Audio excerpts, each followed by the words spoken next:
আসসালামু আলাইকুম। দেশ ও প্রবাস থেকে যে যেখান থেকে আমার এই ভিডিওটা দেখতেছেন সবাই ভালো থাকবেন, সুস্থ থাকবেন।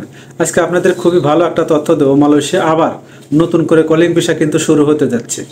তো আসলে কোন খাতে শুরু হচ্ছে বা কোন কোন খাতে মালয়েশিয়াতে নতুন করে যে কলিং ভিসা শুরু হচ্ছে, মানে কর্মীরা আসতে পারবে, এই ভিডিওর মাধ্যমে আপনাদেরকে জানানোর চেষ্টা করব।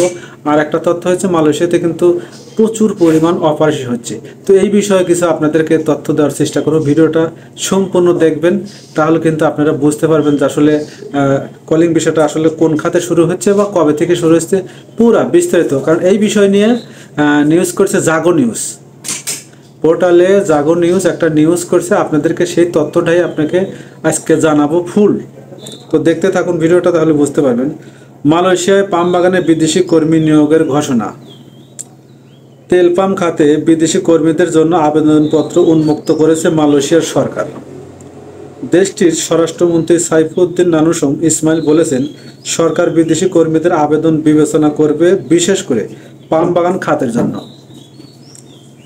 তিনি বলেন, যদিও সরকার গত বছর থেকে বিদেশি কর্মী নিয়োগ স্থগিত রেখেছে, তবু শ্রমিক সংকটের কারণে প্লান্টেশন ও পণ্য মন্ত্রণালয় থেকে বিদেশি কর্মী নিয়োগের জন্য অনুরোধ এসেছে। বৃহস্পতিবার 16 জানুয়ারি ইউনিভার্সিটি টেকনোলজি মারাতে এক অনুষ্ঠানে এ ঘোষণা দেন স্বরাষ্ট্রমন্ত্রী।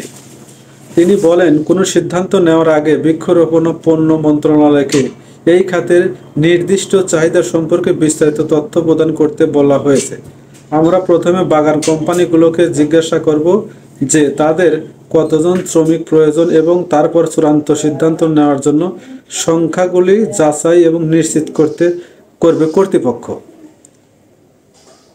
তিনি বলেন, বিদেশি কর্মীদের মোট সংখ্যা দ্বাদশ মালয়েশিয়া পরিকল্পনায় অর্থনীতি মন্ত্রণালয়ের লক্ষ্যমাত্রা দ্বারা পরিচালিত হয়, যাতে বিদেশি কর্মীরা দেশের মোট কর্মশক্তির 15% বেশি না হয়ে গেল। বছরের 17 সেপ্টেম্বর এক বিজ্ঞপ্তিতে বাংলাদেশ হাইকমিশন মালয়েশিয়া নিয়োগকারী প্রতিষ্ঠানের উদ্দেশ্যে ম্যানুয়াল পদ্ধতিতে চাহিদাপত্র সত্যায়ন করার ঘোষণার মধ্যে দিয়ে বন্ধ থাকা কলিং ভিসা আবারও চালুর বিষয়টি নিশ্চিত করে। বিজ্ঞপ্তিতে বলা হয়, মালয়েশিয়া সরকার নতুন করে তাদের প্লান্টেশন সেক্টরে বিদেশি কর্মী নিয়োগের সিদ্ধান্ত গ্রহণ করেছে। মালয়েশিয়ার সংশ্লিষ্ট মন্ত্রণালয় কর্তৃক এরই মধ্যে মালয়েশিয়ার কর্মী নিয়োগের কোটা অনুমোদন করা শুরু হয়েছে। এক্ষেত্রে মালয়েশিয়ার প্লান্টেশন সেক্টরে বাংলাদেশি কর্মী নিয়োগের সত্যায়নের মেয়াদ শেষ হয় 31 ডিসেম্বর। জনশক্তি কর্মসংস্থান ও প্রশিক্ষণ ব্যুরো বিএমইটি থেকে বহির্গমন ছাড়পত্র নেওয়ার শেষ তারিখ ছিল 15 জানুয়ারি 2025 এবং দেশটির সরকার প্লান্টেশন সেক্টরের জন্য নির্বাচিত বাংলাদেশি কর্মীদের মালয়েশিয়া প্রবেশের সর্বশেষ সময়সীমা চলতি মাসের 31 জানুয়ারি পর্যন্ত নির্ধারণ হয়। তো এই ছিল প্রিয় দর্শক, মালয়েশিয়া কলিং ভিসা, নতুন কলিং ভিসা খুলতেছে, এটার ব্যাপারে আপনাদেরকে আপডেট। আর সর্বশেষ যে তথ্যটা আপনাদেরকে দিতে চাচ্ছি, এটা হচ্ছে মালয়েশিয়াতে প্রচুর পরিমাণ অপারেশন হচ্ছে সব জায়গায়, সব রাজ্যেই কিন্তু আসলে প্রচুর পরিমাণ অপারেশন চলতেছে। অবৈধ লোকটা আসলে এক ধরনের কাজই করতে পারতেছে না, ঠিক আছে।